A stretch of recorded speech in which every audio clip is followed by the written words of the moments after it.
미국 금리 상승 영향의 극대점은 이미 지나간 걸까요? 지난 주말에 미국의 10년물 국채 수익률이 1.6%를 넘었지만 시장은 그다지 크게 영향을 받지 않았습니다. 오히려 경기 부양에 대한 기대로 S&P 500 지수와 다우 지수가 상승하는 등 상당히 좀 긍정적인 모습을 보였는데요. 인플레 우려와 주식시장에 대해서 알아보는 시간을 갖도록 하겠습니다. 김한진 KTB 투자증권 수석 연구위원 나오셨습니다. 안녕하십니까? 네, 안녕하세요. 예. 좀 전에 제가 얘기했던 것처럼 그 금리가 올랐는데요. 미국 시장이 그렇게 뭐 크게 반응을 보이지 않았습니다. 그래서 이제 금리 상승의 영향의 극대점은 좀 지난 게 아닌가라고 하는 기대가 지금 형성되고 있는 상태인데요. 박사님 어떻게 지금 보십니까? 네, 금리가 뭐 그냥 그 선형적으로 그냥 뭐 쉬지 않고 올라갈 가능성은 지금 낮습니다. 그렇죠. 높지 않고요. 아무래도 경기의 현재 수준이라든지 또 통화 정책도 뭐 연준을 비롯해서 각국 중앙은행들이 아직 금리를 올릴 만한 인플레이션 환경은 아니거든요. 그러다 보니까 어쨌든 금리가 올라가더라도 앞으로 그 상승 속도나 기울기가 완만할 것이다, 더딜 것이다라는 것에 대한 기대감이 시장에 조금 녹아 있는 것 같습니다. 우선은 아무튼 뭐 금리가 올라가서 단기적인 반응 정도는 끝난 것 같은데 그 다음에 이제 자금이 어떻게 움직이느냐 이게 굉장히 큰 관건이 아닐까라는 생각이 들어요. 네. 예. 자, 금리의 영향은 좀 줄어든 반면에 다른 쪽의 경기 부양 쪽의 영향은 또 좀 커졌습니다. 당초 경기 부양 대책이 워낙 오랜 시간 동안에 걸쳐서 계속 얘기가 됐기 때문에 별달리 역할을 못할 거다라고 생각했는데 지난주에는 좀 역할을 한 걸로 그렇게 생각이 되고 있거든요. 경기 부양 대책이 일단 주식시장에 어떤 형태로서 영향을 줄 거라고 계속 보십니까? 계속해서 긍정적인 영향을 줄까요? 아니면 뭐 중간에 바뀐다든지? 네, 양날의 검이죠, 사실. 네, 긍정적인 효과는 경기에 대한 부양 효과.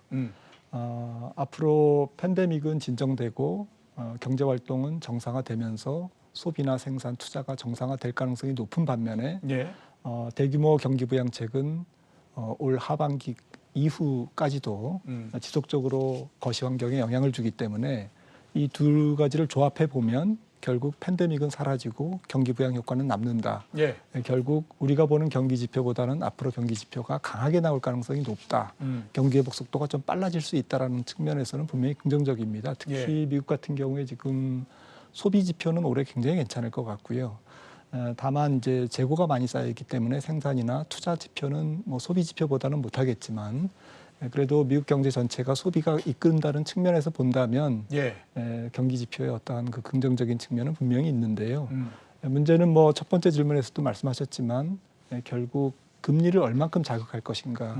지금 현재는 뭐 인플레이션 상황이라고 보기에는 좀 미진한 인플레로 가는 과정인데 소위 뭐 리플레이션이라고 하는데요. 그 과정에서 좀 물가나 금리가 생각보다는 좀 급하게 움직일 경우 혹은 연준의 통화 정책의 어떤 그 출구 전략이 테이퍼링이라든지 이런 부분들이 뭐 한두 분기 좀 앞당겨질 가능성 이런 부분들을 같이 내포하고 있다고 봐야 될 것 같습니다. 예, 알겠습니다. 말씀하셨으니까 인플레에 대해서 한번 좀 여쭤보도록 하겠습니다. 인플레에 대한 우려가 점점 더 높아지는 것이 사실이거든요. 앞으로 인플레에 대해서 박사님은 지금 어떻게 보십니까?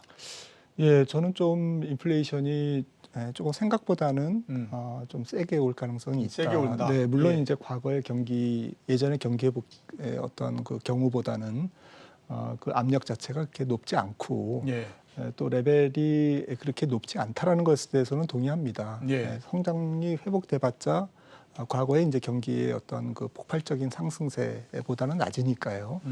하지만 좀 물가가 좀 생각보다는 빨리 올라가고 좀 그 레벨도 높아질 수 있다라는 것은 당장 이제 한 4월에서 5월 같은 경우에는 기저효과가 있어서 상당히 그 물가나 어떤 자산 시장 전반에 좀 부담이 클 것 같거든요.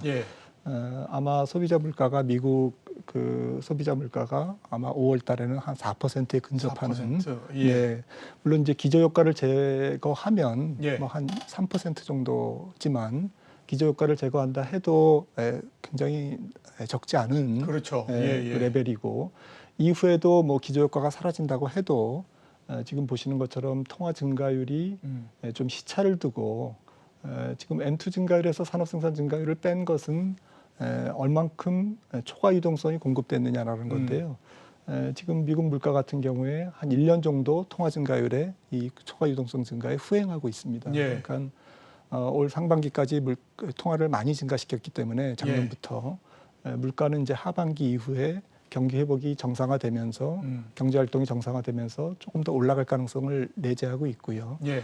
또 과거 같은 경우에는 뭐 경기 회복에 발맞춰서 기름값이라든지 곡물 가격이라든지 뭐 이런 것들이 같이 움직이는데 이번 같은 경우에는 현금 유동성이 워낙 많이 풀리다 보니까 소위 M1 협의회 통화, 현금성 통화가 워낙 많이 풀리다 보니까 그에 따른 자산 인플레이션이 먼저 일어났습니다. 그렇죠. 그래서 현재 유가나 곡물 가격이 현재 경기 수준보다는 조금 높게 밸류에이션을 형성하고 있다라고 본다면 이게 이제 뭐 미국 같은 경우에 전체 뭐 집값 상승이라든지 이런 부분들이 소비자 물가에 한 3분의 1 이상 미치거든요, 영향을.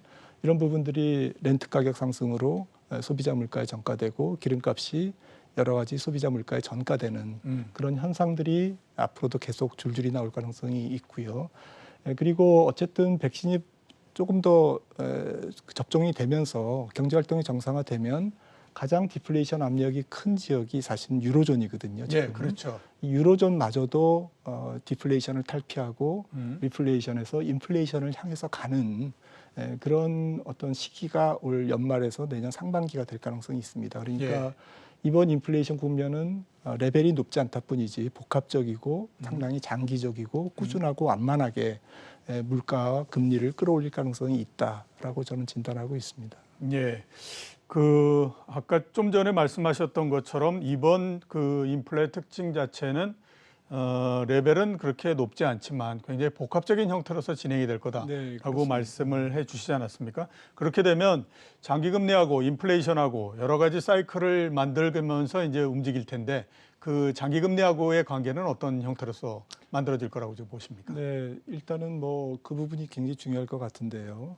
연준이 일단 금리를 제로금리에 동결시켜 놓고 있고 2023년 제가 볼 때는 한 중반까지는 금리를 손댈 가능성이 낮기 때문에 결국 장단기 금리 차, 이 스프레드에 어쨌든 벌어지는 현상이 장기 금리의 레벨을 만들 것 같습니다.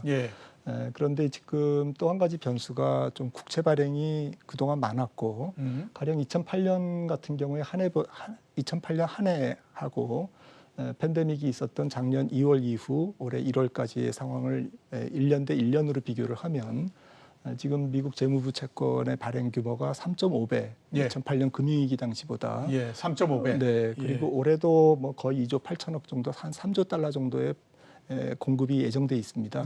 이러한 채권 시장의 공급 증대와 앞서 말씀드렸던 복합적인 인플레이션 요인들이 만나서 이 스프레드를 기준금리는 동결돼 있지만 정책금리는 동결돼 있지만 장기금리가 이제 좀 올라갈 가능성이 높고요. 그렇다고 보면 제 생각에는 올해 한 2.5% 미국 10년물 기준으로 우리의 컨센서스보다는 훨씬 높게 올라갈 가능성을 배제할 수 없다라고 생각을 하고 있고요. 이런 그 장기물의 금리는 내년까지 한 3% 이상으로 올라가는 그런 궤적을 그릴 것이다. 다만 이게 바로 올라가기보다는 상당히 그 기술적인 저항선에서는 좀 상당히 오랜 기간 또 조정을 보이면서 한두 분기 조정을 보이면서 그렇게 저항선을 뚫고 올라가지 않을까라고 생각을 해봅니다. 물가 상승으로 해서 올해 중에 미국의 10년물 국채 수익률이 2.5%, 그다음에 내년도까지 장기적으로 따지면 3% 정도까지도 갈 수 있다. 뭐 올해 물가 상승률이 4% 정도 된다면 2.5% 정도의 국채 수익률이 그렇게 뭐 이상한 숫자는 아니다라는 생각이 좀 들기는 하네요. 네, 그렇습니다. 결국 연준이 어쨌든 평균 물가 제도를 도입해서 인플레이션 압력이 낮기 때문에 기준 정책 금리를 동결했지만 시장에서 거래되는 채권 금리는 특히 장기물의 금리는 계속 올라가면서 모기지 금리라든지 이런 장기물 금리를 계속 끌어올려가는 그러한 스프레드의 텐트럼 현상이 올해 가장 중요한 자산 시장의 키포인트인 것 같습니다. 자, 달러에 대해서 한번 좀 여쭤보도록 하겠습니다. 원래 이제 많이들 얘기하는 것이 달러가 약세가 돼야 신흥국 쪽으로 이제 돈이 빠지면서 미국에서 돈이 빠지면서 신흥국 주식시장이 올라갈 수 있다라고 얘기를 했거든요. 네. 근데 작년도 말에 달러가 굉장히 약세가 될 거라고 얘기를 했었는데 지금 현재까지는 그게 거의 들어맞지 않고 있는 상태입니다. 앞으로 달러 전망에 대해서 좀 해주시겠습니까?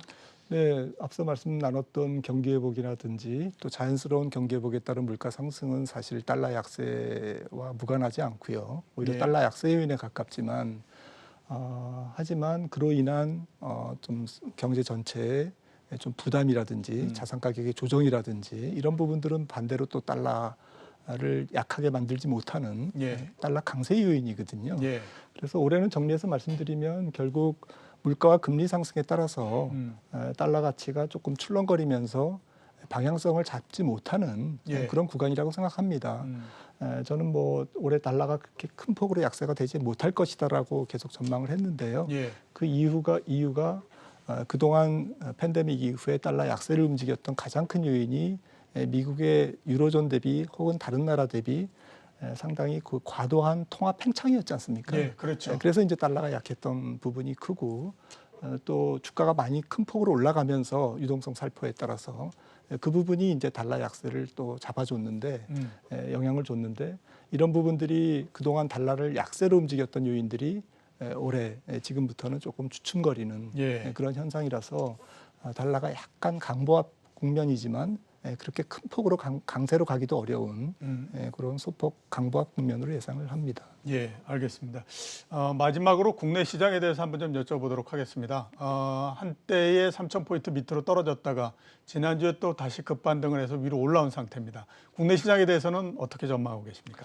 네, 뭐 글로벌 증시 전체가 조금 금리 텐트럼, 금리에 대한 부담을 느끼는 국면이라서 올해 전체적으로 금리 부담을 이겨야 조금 더 양질의 예. 실적 장세로 갈 수 있는 그런 환경이 될 것 같은데요.